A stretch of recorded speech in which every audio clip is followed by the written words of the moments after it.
یعنی اس بات کو کبھی پسند نہیں کیا گیا کہ خاتون بس گھر کی مقید چار دیواری میں بند ہو کر رہ جائے، وہ نکلے، دین سنے، دنیا کو دیکھے، معاملات کو جانے، معاشرتی سرگرمیوں میں حصہ لو۔ البتہ ایک بات وہ کہتا ہے اور وہ یہ ہے کہ یہ مت بھولو،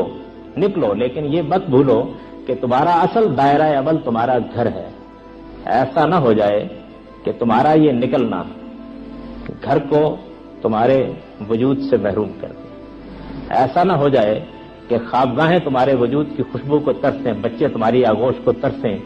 شوہر تمہاری رفاقت کو ترسیں، ایسا نہ ہو جائے۔ اسی طرح عورت کا دائرہ عمل اس کا گھر ہے، اصل دائرہ عمل اس کا گھر ہے۔ اس کے یہ معنی نہیں ہے کہ اسے باہر نہیں نکلنا چاہیے، ہاں یہ بھول کر نہیں نکلنا چاہیے کہ کہیں گھر اس کے نکل جانے کے نتیجے میں برباد ہو کر نہ رہ جائے، کہ فطرت نے جو ذمہ داری اس پر ڈالی ہے وہ اصلاً اس کے گھر کی ذمہ داری ہے، جس کو وہی بنا سکتی ہے، جس کو مرد نہیں بنا سکتا، جس کو وہی تعمیر کر سکتی ہے، مرد نہیں تعمیر کر سکتا، جس کو وہی اوج کمال تک پہنچا سکتی ہے، مرد نہیں پہنچا سکتا۔ وہ گھر کی منتظمہ بھی ہے، گھر کی مالکہ بھی ہے، اور رسول اللہ صلی اللہ علیہ وسلم کے الفاظ میں رایۃ علی بیت بالہا، وہ اپنے گھر کی حکمران بھی ہے۔ لہذا اپنے گھر کو فراموش کر کے وہ کہیں جائے گی تو اس کو اسلام ناپسندیدگی کی نگاہ سے دیکھے گا، اور گھر کو پوری طرح مضبوط